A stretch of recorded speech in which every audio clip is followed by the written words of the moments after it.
joy. You're moving into the land of both the ideal and the real, of the possible and the actual. You've just crossed over into the Capitalist Corner. Where reason meets reality, welcome to the Capitalist Corner. Happy Wednesday, folks. I was almost a day ahead there, Michael. Welcome to the Capitalist Corner. I am your host, Mark Pellegrino, and also the chairman of the American Capitalist Party, along with my co-host and vice chair, Mr. Michael Liebowitz, who is also helming this amazing channel that he calls, and I call, The Rational Alternative. Michael, what's going on The Rational Alternative? Well, on The Rational Alternative, we have this great show, The Capitalist Corner, which I think is doing wonderful. I'm going to start doing interviews pretty soon that are going to be on this channel, not live streaming like this one, but will be live. I think that's going to be fantastic. Also, we've got the members only stuff on Sunday. This weekend, again, it's going to be at 9 a.m., but the normal time is 11 a.m., both Eastern times.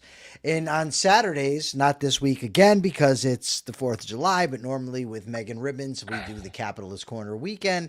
A lot of good stuff. I got an interview coming on to The Rational Egoist I'll be doing today with Jim Valiant on the virtue of pride. Friday, I've got Nikos Sotirakopoulos. But pretty soon, all those interviews are going to be right here.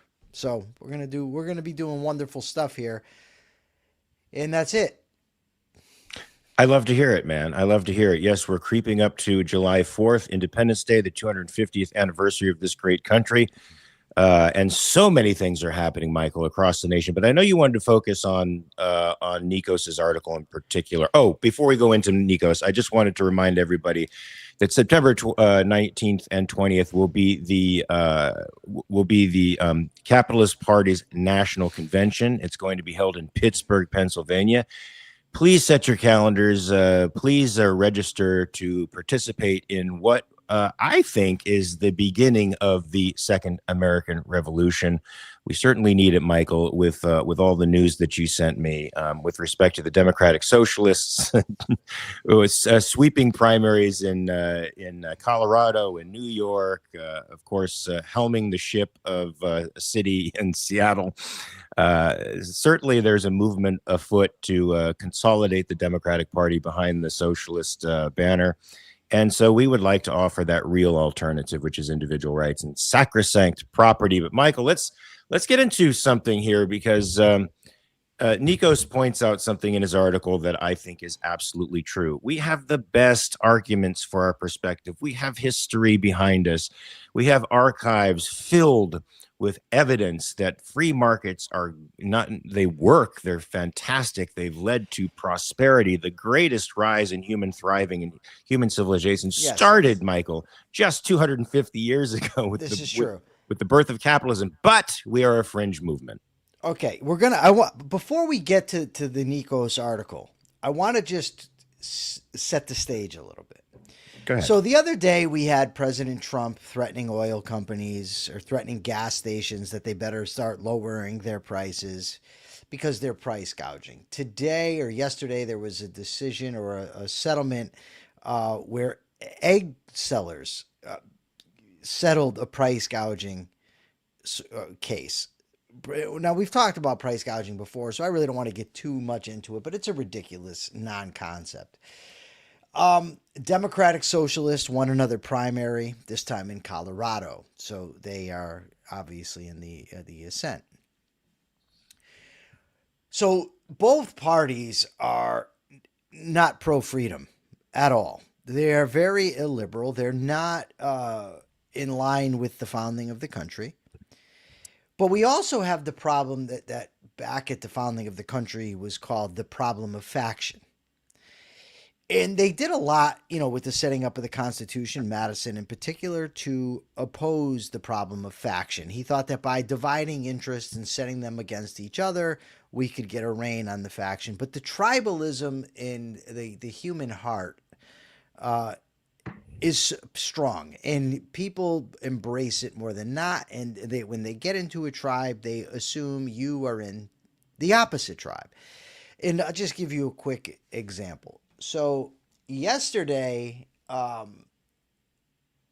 posted a clip of Jim Valiant from the show yesterday where he was touting the Supreme Court's decision on allowing the president to fire the heads of executive agencies, because in essence, the Congress, if the president can't fire them, if they're not part of the executive branch, then Congress, in essence, has created a fourth branch of government.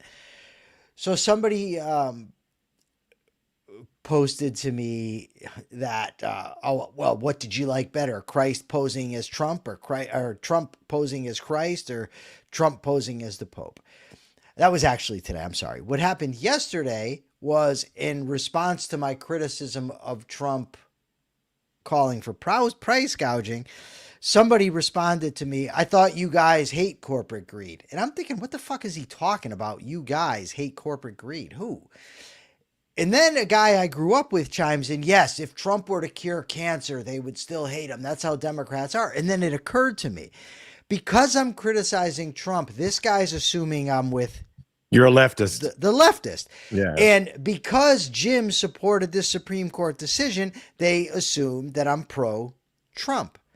Because people, they're nincompoops. I don't know how else to do. I mean, I want to be nice and I want to be understanding. And I want to communicate effectively. But when people, like those types of people, I don't think there's reaching them. I think we just have to wipe our feet, leave them behind. Because when your mind automatically assumes that anybody that doesn't agree with you on a given point is in a complete opposite camp, you're done. So basically the situation we are in is the political leaders of both parties are opposed to freedom, opposed to capitalism. The political energy in the country is opposed to freedom in both parties. The tribalism is off the chains, and we are losing badly in the battle of ideas. Now, I have a lot of thoughts about why this is the case, but Nikos did an excellent job putting forth a case for his theory. So now I set the stage. Now I turn it over to the great Mark Pellegrino. Yeah, Michael, the thing about tribalism is it short circuits your mind. It gives you an easy way of looking at the world. You don't have to engage nuance. You don't have to be active minded. And unfortunately, that seems to be the dominant way in which people are operating today. It's a perfect stage set for statism and for the triumph of statism. And I have to say, when Nikos talked about, how we're losing, I had an experience that I've talked about on this show before, where there was a Liberty channel that was on X when it was Twitter, and they would post these 5 or 6 minute videos about the free market, and they usually had a very well-known academic talking about economic issues. Within 30 seconds, I was bored, and I agreed with everything the academic was saying, Michael. Mm-hmm. I finally had a meeting with the board that was responsible for creating these videos. I said, you got to kill these videos, man. They're not reaching anybody. I mean, they're not even reaching the converted. You got to touch the heartstrings and the souls of people. You have to inspire people. You're not going to inspire them with facts about economics. You're going to inspire them with narratives, with stories, with heroics, with a vision of the future. This isn't a vision of the future. This isn't good. Their response to me was, well, that's not really our model. I mean, that's going to be changing our whole model. I said, yes, it's exactly what I'm asking you to do if you want to win this fight. Now Michael, that was about 10 years ago.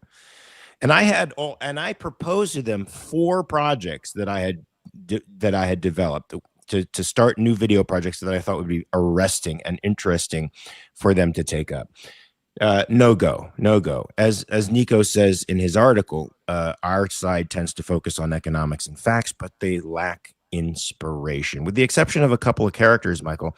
And even with the success of Javier Milei's administration in Argentina to show them that these principles work in action, we're still losing. But I think Nikos pins the reasons why. So let's talk about. So, well, why don't we address first what Nikos says it is not the issue, but he says that a lot of people that he talks to put forth these ideas that this is the reason why. So let me just go for this. Well, first he says we have to identify the problem if we're going to pose a solution. And he says correctly that every other ideology out there, Marxism, Christian nationalism, fascism, democratic socialism, all have momentum. Everything but the freedom movement. He says that some people claim the cards are stacked against us. Good ideas stand no chance in an intellectual environment so immersed in the toxic waste of tribalism and collectivism. He says many people say one day we'll win, and he says some people point to Javier Milei. But I think that he correctly says that the reason is, to sum up, is that we lack urgency. That there's no sense of urgency out there in putting forth these arguments. There's no sense of urgency. And he also says the lack of emotional connection. I'm not positive if he actually used that language. And he talks about the need for symbols. And he points to, for instance, the MAGA hat, was just one of them. And I think he's right on all of these. But the one I want you to kind of comment on first is the urgency. Well, Michael, it's like almost anything.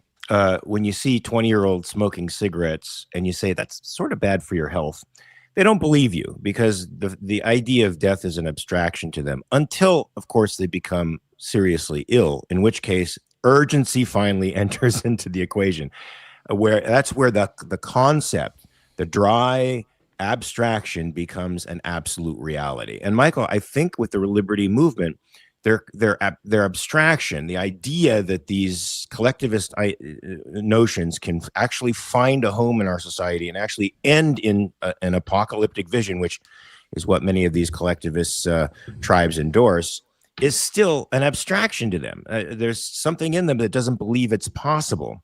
Well, I'm hoping that the primary elections were democratic socialists, people who are outwardly socialists. Now, remember, Michael, 30 years ago, it would have been anathema to call yourself a socialist in an American political world. You would have been ashamed to do that. But now it is a badge of honor. It is a symbol for the youth of a consolidated movement moving forward, anti-Trump, which has a lot of resonance with them, that is moving towards a better future.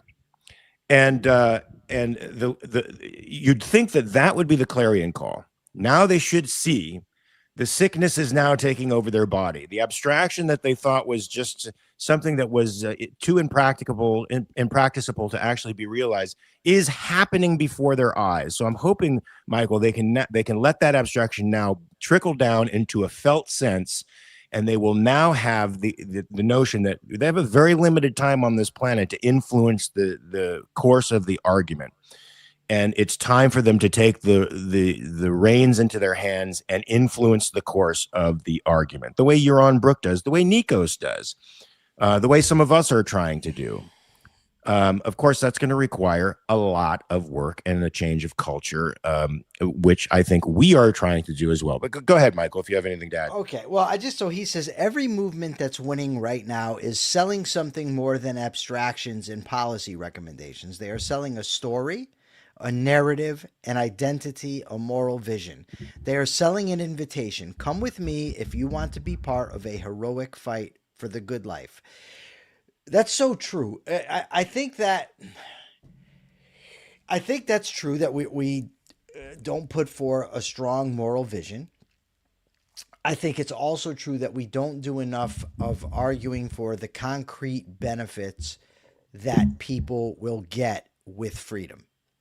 The concrete benefits to their own lives in terms of standard of living, well-being, health outcomes, things of that nature. I think that definitely needs to be done. There needs to be passion behind it. Can I Nikos? Can I interrupt? Go ahead.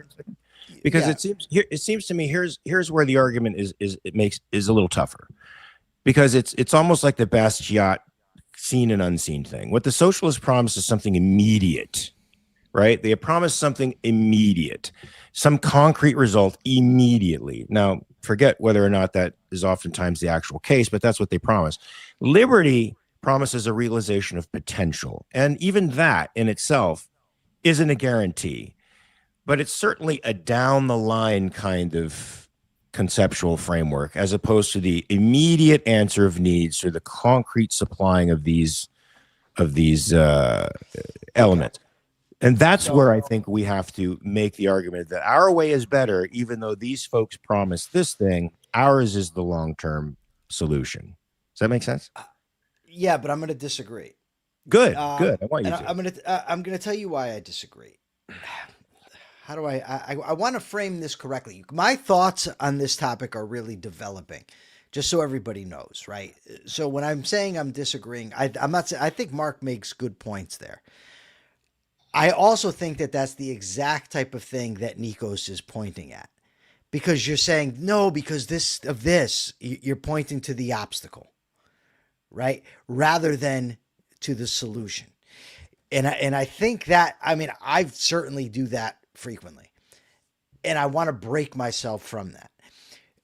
It's not enough to say, well, this is, this is this is the problem. This is why we can't do it. And what's funny to me, Mark, is in every other aspect of my life, I never settled for that shit. Ever. Like when I'm getting ready to go somewhere, what if there's no parking? I don't give a fuck. We'll figure it out. What if the traffic, there's too much? I don't give a fuck. We'll figure it out. Oh God, but the weather, I don't give a fuck. We'll figure it out. That's always my philosophy. But I've fallen into the type of thinking also about all the obstacles. Well, people are too tribal. The country's far too divided. The liberty movement is too fragmented. The people on my own side are hypocritical, right? And I think what Nikos's challenge is to stop that and start offering a positive vision. Instead of pointing out, well, we can't do it for you right away, just tell people, listen, freedom is what works. With freedom comes dignity. With freedom comes the ability to be your best self, to achieve your goals, to accomplish things, right? Get them to come along with that. Get them to buy in, to believe in the vision of going forward. And when people buy into the moral vision, it's like that old quote from Friedrich Nietzsche that I'm probably going to get wrong, but it's in essence correct, that people who have a what to live for can live with any how. I love that. Right. So if you provide people with the vision first, then they say, well, it's not. Then they don't care as much that it's not going to happen today. They're willing to work for it. They're willing to march forward. And I think that's Nikos's challenge. And he does a really good job in this article. I've posted it. I really hope people say it. But he says here, many in our movement do not believe we need such a vision. They stick to economics and policy arguments, which they view as beyond morality. And I think that's true. And I'm not by any means saying this stuff isn't important. I think there's a place for all of it, right? But if you're communicating like this, I think that then you need to have, the ethos, pathos, and logos, right? We need all of them. Agreed. To connect to people. When you're in academia or you're writing papers and things like that, different story. Okay. I just want to thank Rock the Rock for his 55 or is that $5 Canadian. Too many define capitalism as socialism for the rich. Trump's central planning helped reinforce that misconception. Absolutely true. Not just Trump, but Republicans in general. I agree 100%. But Mark, let me ask you this. How can you frame that differently? This is what I want to really train myself to do and get better at. This to me, and Rock, I agree with you, but I think that this is the exact type of thing that Nikos is talking about. So, he's calling for the opposite framing, though. He's saying this is the narrative that's out there, and you and I, Michael, are already contradicting that narrative. We're already talking a different narrative, right?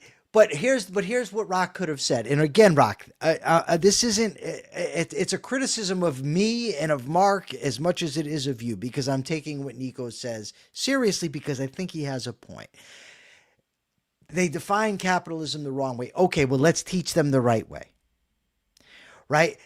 Let's put the message out there. Let's say what it is, why it's moral, why it helps you, why it's good for you. Why will your life get better if we have capitalism? And this is what I do, Michael, and I think you do online too. We define capitalism by liberty. We define liberty. We define capitalism as a system where human beings can freely associate with each other across all aspects of life. And then I challenge people to tell me where prohibiting free association and voluntary exchange is good. How is forcing people not to engage with each other, not to exchange, not to think, not to grow, not to progress? How is that good? Thank you, Straker, for that $10. Thank you for showing your support. But Michael, I want to spitball with you a little bit here because I see the problems that Nico presents, and it's true. We do have our vision. It's Galt's Gulch, right? And the Marxists have their vision, which is more or less a secular version of the Garden of Eden. I like Galt's Gulch better. I think there's real human dignity in it. I think the Garden of Eden is a creature that is not human. I'd rather not be there, to be honest with you. But people see things a certain way. Now, I'm not trying to cement the focus on the obstacle, but I just want to try to see how we can get around this obstacle with perceptions like this, for example. People see, the CEOs of Apple getting richer because they sell a phone, let's say, or some product for a certain amount of money. And what they see is a transfer of money going from one person to another. They see the transfer of money as making the Apple CEO richer and the person who has purchased it poorer. What they don't see is the fact that the person who's purchased it values that item more than the dollars he's giving away. And all of the benefits, the unseen benefits that are not necessarily material, but certainly future material benefits that he gets from having that piece of technology in his possession. Now, how do you see? To me, the socialists are concrete bound. It's like, and one of the reasons you can't reach them is because they can't see beyond bank accounts. They don't understand that wealth is more than just money. It's a lot of other amenities, including your own happiness, Michael, and sense of contentment. They don't see that. Now, so how do we reduce that obstacle to a non-obstacle? Well, what you do is you tout the advantages of having a phone and all the benefits it brings to your life. I can watch a movie on my phone. I can watch videos. I can write papers. There's an abundance of things that I can do with my telephone. And that's what you do is you point out the benefits. Oh, wow, these microphone companies are really getting rich. Wow, but look at this great new mic I got. Look at this great new setup I got. And by the way, I was able to finance it because they want to sell their product. So they were willing to accommodate me, right?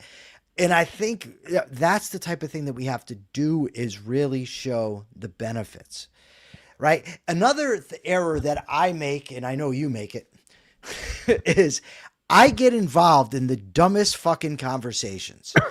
No, and what, I don't do that. Now what I mean by that is by dumbest conversations is this. I have spent a considerable amount of time arguing online with members from the American Communist Party, a party that is going absolutely nowhere.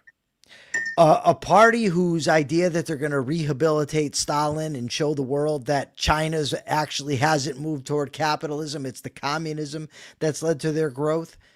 And that really it's just they're all misunderstanding. These people are going nowhere. There's no reason in hell to spend any time arguing with them. That's one thing. Another argument I've been having lately is in a private group on Facebook about jury nullification. I don't even know how many people know what jury nullification even is, let alone how many people even give a fuck about it, right? But yet I'm in there thinking that I need to win this argument. I don't need to win that argument. You know who else I didn't need to win an argument with? The guy who says I'm a rationalist because I support the Constitution. The guy's got like 500 followers, and I'm not diminishing him for his amount of following. I'm simply saying that winning an argument with that guy gets me exactly nowhere. Right? Spending time engaged in that gets me nowhere. But spending time communicating ideas, and I love debate. I'm not saying we shouldn't have debate, and I'll debate pretty much anybody. But I'm not going to get bogged down in that shit anymore because it's just not productive. We want to grow this channel. We want to grow our brand. We want to grow our movement. And that's what I'm looking to do is how do we do that? Where do we go wrong? Like, why am I always feeling down in the dumps? Because ultimately we spend a lot of time, and I think we have to, talking about the bad news, but also we need to spend time, okay, how do we get out of that and get toward a more positive way? I'm still spitballing here, Michael. I agree with you. I also think that we should use humor a lot. Now, this is just my interpretation, so I don't want to put any objectivists on the line. But I feel like objectivists have a bit of an allergy to comedy and humor. And I think that's a real sticking point. Particularly when you look at Ayn Rand's view of evil, which I think is unique, Michael. It's an amazing perspective. And whenever I've articulated it in the world, people are sort of blown away by it. I'm like, hey, I didn't come up with this. I just took it in, I digested it, made it my own, but it's really this great philosopher by the name of Ayn Rand. Evil should be laughed at. And to be perfectly honest with you, socialism and communism, I'm sure there's plenty of innocents who've been indoctrinated into the movement thinking they're doing the right thing. But the people at the head of the movement are sort of evil. Certainly their concepts are evil. Certainly their worldview is evil. Certainly what they want to do to human beings is evil. There's got to be a way, Michael, to lampoon these people, to make others laugh at them. I really think communism and socialism should be laughed out of polite society. It shouldn't be a dominant force like it is. It shouldn't be winning primaries in New York or Colorado. We've come too far and seen too much for that to happen. It needs to be made fun of. I'm all for humor.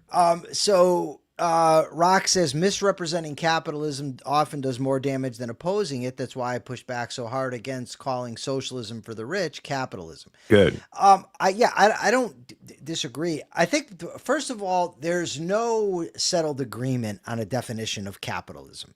There never has been, right?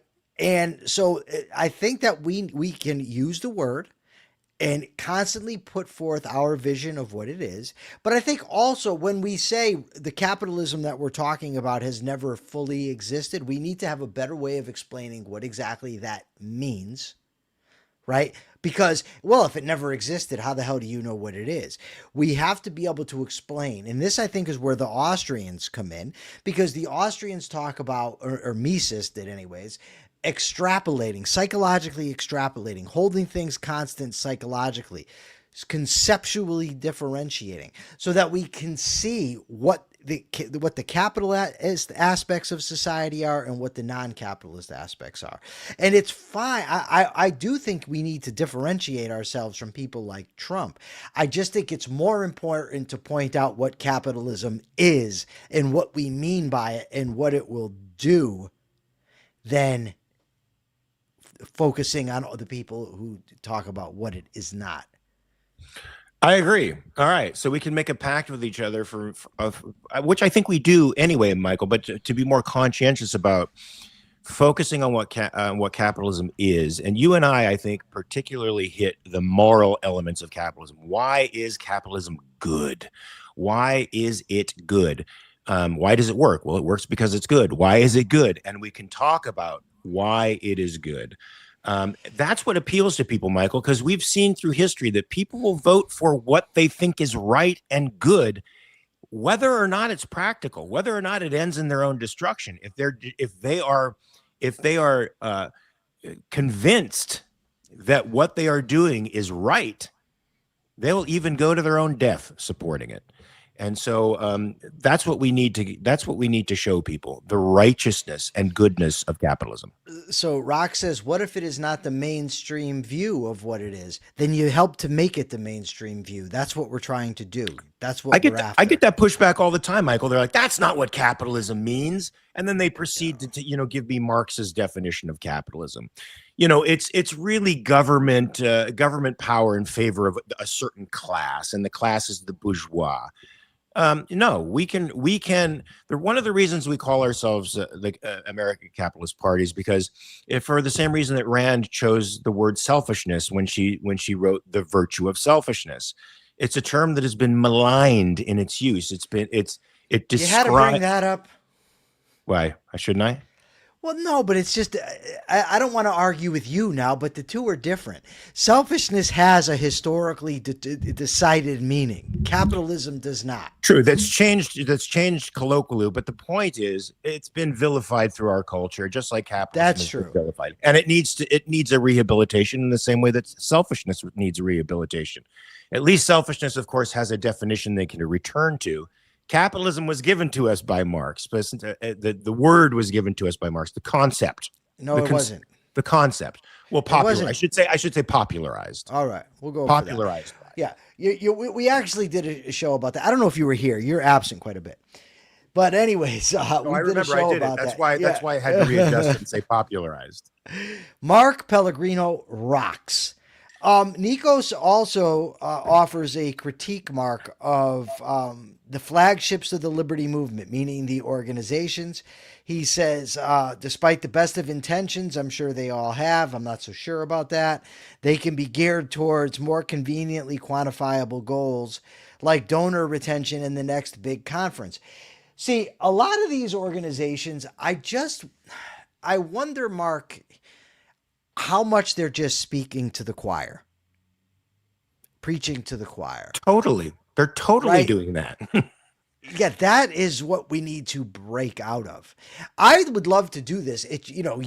Go into universities to speak. The problem is that's expensive shit. I mean, you know what I mean? Like, I don't know. I would go and I'll talk to the kids, but I can't afford it. I was asked, by the way, I was asked to speak at Clemson University a couple of years ago. For some reason, it fell through. I don't know if I was busy in the fall, but maybe that will happen again in the future. I'll get offered, to speak at some point. I didn't feel comfortable enough to speak about capitalism. I think guys like your own Brooke and maybe even Michael are superior at that to me. I wanted to integrate it with a discussion of Hollywood, which is something I'm very, very familiar with and used to sort of running around within circles that are that believe ideas that are antithetical to mine. But I'm perfectly willing to go there. If people want to listen to me, I'm perfectly willing to give it a shot. Okay. So, INAKR minus X5Q says civility is important. I tune in at noon, but with the first few F words, I'm out, no matter what is your good message. See, I'm really of two minds when it comes to that. First of all, I don't think swearing means you're being uncivil. I don't Correct. see it that way at all. Uncivil has to do with the way you're treating people, in my view. But whatever, but that's fine. But I'm really of two minds, Mark, when it comes to swearing, because there's a part of me that doesn't like to swear, right? That wants to speak in polite company. It understands that a lot of people don't want to hear that type of language. That's fine. There's another part of me that thinks that swearing demonstrates authenticity. It's a way to express passion, which I definitely think we're in deep need of. And I think it's also expressing just that you're human. I mean, like, you see, as a kid watching sports, I would have never thought these athletes swore, right? But they swear. Most people swear. And and Michael, when they swear? When they're fucking frustrated. See, I just did it. Sorry about that. But when they're frustrated, and you have every right to be frustrated in a world that is rejecting life. It's rejecting life in favor of a death ideology. This isn't an exaggeration, guys. This is an exaggeration. I'm really beating up on poor Rock today, and I like Rock, but Rock says he comes up opposing socialism gets viewed as heartless cruelty and is nearly political suicide today. That's true. Yeah, but the point is that's what we want to change, right? If we were already at the point where opposing socialism, promoting capitalism was the majority view, then we really wouldn't need to be doing this. We wouldn't need to be having this discussion. The whole reason we need to do it is because we want to change minds. Yeah, and unfortunately, the right has, when they were semi-defenders of capitalism, Michael, the right saw that they had to conform to the dominant ethics, which was altruism and collectivism, to some degree in order to defend capitalism. And so they came up with all kinds of compromises like, well, a dollar is really a certificate of service. It's proof to the world that you actually created value and served your fellow man. And so they tried to frame capitalism from the perspective of, you are serving humanity by being a capitalist. And that's true, but it's not the reason for capitalism. The reason for capitalism is that human beings need to be free to think. They need to be free in the society of other men so that they can use their mind and their physical capacities to live. And they also establish a system of rights where they recognize that they need to be free from force to do this. That is what capitalism is. And to me, Michael, the socialists have co-opted the concept of dignity to mean your material needs are answered. But capitalism doesn't say your material needs will be answered. It says dignity comes from being able to think and act for your own benefit. It comes from being able to see that you can live successfully in the world. You can navigate the problems of the world successfully. That's where your dignity and pride come from, Michael. And so that's what we have to show people is the ideal. Do you want stuff given to you? Do you think, a child, a perennial dependent doesn't have dignity? An independent human being has dignity, right? And so to shift that moral argument away from these materialists who think production just happens and that they can just shift around the owners of the means and somehow make it work, and that people's dignity will magically rise up because they have food or they have a roof over their head, regardless of the quality of that food or the quality of the roof over their head. And we have to shift it from that to, no, it's your ability to act for your own interests that gives you dignity and pride. I am right now posting Nikos's article to Facebook, and I'm also going to post it to X. So anybody that wants to read it, I very, very much recommend it. Fantastic article from Nikos. The last point he makes is how we talk to people, how we talk to our audience. And there's a few errors, and he doesn't mention this, but he doesn't mention the specific error I'm going to. But one of the things he does talk about is recognizing their context, recognizing where people are when you're talking to them. Not everybody has read Atlas Shrugged, The Fountainhead, an Introduction to Objectivist Epistemology, and chased it down with economics and one lesson in human action. Right? Not everybody's done that. And you have to be understanding of people and talk with them and not at them.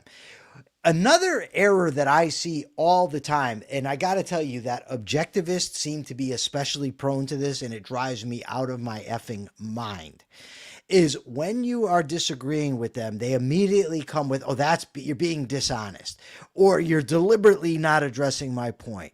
They immediately start ascribing intention to the people that they're talking about. Big mistake. The main reason it's a mistake is because in most cases, you have no way of knowing such a thing. You can't just assume because somebody differs with you, they're being dishonest, or they're evading because they're not getting the hard line, hard as steel, straightforward argument that you think you're making. Right? A surefire way to not persuade somebody is to tell them they're lying.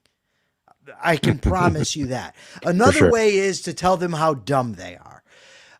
Nikos knocked it out of the park. I highly recommend reading the article. Like I said, I've posted it to Facebook. I've posted it to X. Mark, do you want to say anything else about the article before we move on to the founding? I'm going to post it as well. I think as many people in the liberty movement should read it as possible. And then we just get to work, man. We get to work, I think, Michael, building narratives. We get to work taking the culture and showing people the image of what kind of world we want to see.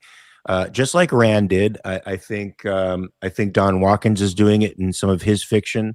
And hopefully more objectivists will take up the banner of writing and fiction and plays and movies I've certainly got a screenplay in the works that I hope isn't too didactic, because I think that scares people away.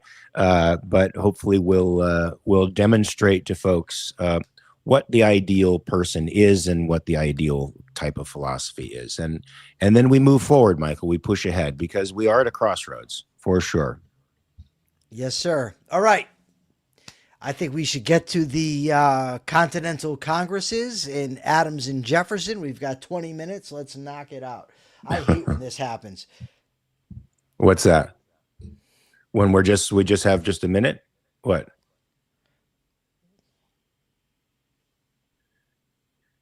What happened?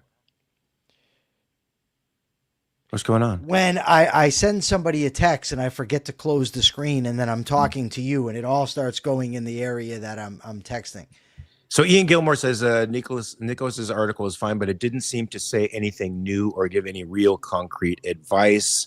It's the same things people have been saying for decades. Well, it may be a rearticulation of things, but it's a good rearticulation. And I think the advice is fairly clear. We have to start putting heart in what we do. We have to now not think that the revolution will come around sometime in the distant future, so that we have the time to plod through academia. We have another 150 years to win over the hearts and minds of kids at universities. No, the issues we're facing are immediate. They're right now, and we need to understand they're right now. And Nikos can't tell us what to do with respect to that, other than, guys, get on your horse, take the reins in your hands, and get moving. Also, people have been saying it for decades, but people are still making the same errors, right? Repetition is important. I think the critique of the think tanks is a solid one. I think developing a sense of urgency is great advice. I don't know that Mark and I say anything that nobody's ever said before. I mean, it's like, in Ecclesiastes, they're talking about the Bible. There's nothing new under the sun. Because something's said before doesn't mean it can't be said better. Sure as hell doesn't mean it shouldn't be said again. All right, let's get to the Continental Congresses, Mark, and Adams and Jefferson. All right, guys. So I'm sure most of you folks are acquainted with the history of the forming of the United States. We're coming up on our 250th anniversary. Certainly, we've fallen far from where our founders envisioned us. But I guess around the First Continental Congress came about September 5th to October 26, 1774. And of course, it was meant to as a reaction to, I believe, Michael, the Townsend Acts, which were a series of restraints against the people. The First Continental Congress? Yes, right. Was a response to the coercive acts or the intolerable acts. I thought that came later. Okay. No. I thought it was the Townsend Acts. Okay, but they were a petition. They were basically a gathering of representatives, with the exception of Georgia, if I remember correctly, to petition the king for their grievances with respect to what Parliament was passing against them. And of course, that's all they did. They petitioned the king, and of course, that petition was later rejected and resulted, of course, in Lexington and Concord. In April of 1775, the shots heard around the world, which again forced the Second Continental Congress to form in Philadelphia, and this became the basic government by which the colonies organized themselves, created the army, named Washington as the head of the Continentals. It created the Declaration of Independence and later the Articles of Confederation. Negotiated. Boy, you just flew right through the whole thing. Well, we don't have much time.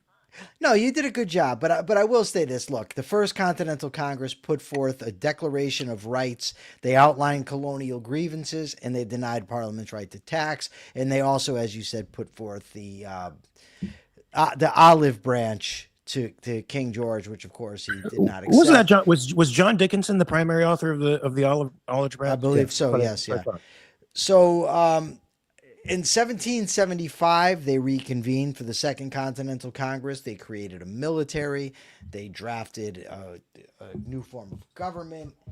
And that's where, of course, the Declaration of Independence came forward. And the two guys we're now going to talk about, played a big role in that. John Adams was huge. He was part of the Committee of Five that wanted to, put together the Declaration of Independence. He, did a lot fighting against the taxes from the British. He was from Boston. He ends up serving as an emissary to France to go, to help get them to help us with our, with the war effort. John Adams was a very important guy. Jefferson called him a colossus, very towering intellect. What do you have to say about him? I love John Adams, and I'm glad to have seen his resurgence as a great founder over the last 20 years, because he was often forgotten, Michael. And what rose to the top with respect to the way history remembered him was his difficult personality. as most people know, he was a tough guy to be around. A lot of people considered him a rather obnoxious character. People called him his rotundity, when he was in office. And of course, he came into office at a rather difficult time, Michael, because the French Revolution was happening, and of course the French had supported us during our anti-colonial enterprise. And of course, it turned out quite successfully for us, and they expected us to do the same for them as they traipsed across Europe, devouring tyrants and creating tyranny in their own right. Of course, we wanted to maintain neutrality, but Adams was oftentimes thrown into some diplomatic nightmares, XYZ affair, Citizen Genet, all of these problems culminated in the passage of the Alien and Sedition Acts, which were for any constitutionalist, Michael, for anybody who respects individual liberty, would seem like a massive paradox coming out from one of the founding fathers, one of the great thinkers of the founding age, where you could be arrested for saying something against the government. So he was also a delegate to both Continental Congresses. He also wrote the longest in existence Constitution, the Constitution of Massachusetts. So, yeah, I mean, the Alien and Sedition Acts are a blight. And a lot of the founders have blights, as we're going to see when we get to Jefferson in a few minutes. But nevertheless, very courageous guy, played a big role in both Continental Congresses and getting the Declaration of Independence drafted and securing help from the French. I mean, Michael, despite the fact that he, was prideful and bitter and a bit obnoxious, he was the head of that committee of five. He was assigned to write the Declaration of Independence and turned it over to a 33-year-old man from Virginia named Thomas Jefferson. Yeah. Michael, I can't imagine writing something as majestic and amazing, as far-reaching as the Declaration of Independence at 33 years of age. And, so Adams said, "I'm far too obnoxious. People find me too obnoxious, so you'd better write it." And as you said, he's 33 years old at the time that he writes this. And he just synthesizes such a vast array of ideas that were prominent at the time, drawing on John Locke, Francis Bacon, on George Mason. He writes the Summary View of the Rights of British America. And then he's called upon to write the Declaration of Independence, which might just be the most momentous thing ever written in the history of the planet. Besides, I mean, the religious books, I guess, have had more impact because they're global. But Jefferson, unbelievable. He was an unbelievable Renaissance man, despite his flaws, despite the fact that he was a man of his times. He was also a giant, and our notions of liberty come from him. And Michael, even people who are in rebellion against the United States of America as they see it, still get some of their notions of liberty from Thomas Jefferson himself. As much as they would reject them, as much as they pervert them for their own uses, the concept of liberty, the concept of the dignity of liberty, comes from him. Yes. And for that, we owe him an enormous debt, because he bequeathed this ideal, not just the United States, but as he realized later, to the world. And the Declaration of Independence became a barometer for governments all around the world, which imperfectly followed them, but they at least understood that they got their legitimacy from the consent of the governed. Now they've perverted that across the world, of course, as we have, but the ideal is still there. Yeah, Jefferson, absolute giant. Okay. So you have to be somewhere, and I have to ask you for a favor when we go off the air. Yeah. So why don't we wrap up today's episode? You do the capitalist thought. I'll go find the questions from yesterday, answer them, and then I'll pose today's question, and we'll prepare for tomorrow. Yeah. So we'll capitalism, folks, is not a state that favors the rich at the expense of the poor. Capitalism is not just the private ownership of the means of production. Capitalism is this economic system where you have complete and total free association with your fellow human beings. You are free to create and free to exchange with others without the interference of a third party. The only thing the government does in a capitalist system is ban the initiation of force between individuals, understanding that the only way to violate the rights of a person is through the initiation of force. This is a world that we think is the most benevolent, which lends itself to the greatest amount of human dignity. And it is a world that we want to bring you folks. Your own empowerment lies in the establishment of a capitalist system. Don't cede your moral strength to somebody else. Seize it for yourself. Awesome. So yesterday I asked whether it was better to focus on internal battles within the liberty movement or try to reach a broader audience. Mr. Deagle says it's important to do both, but focusing on the broader audience should be primary. Zardoz CYS says focus on reaching a broader audience.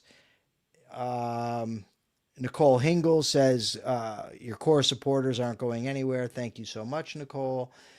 Joseph Collard says, Michael and Mark, I'm very much enjoying and deriving inspiration from your series on the founders. Thank you so much.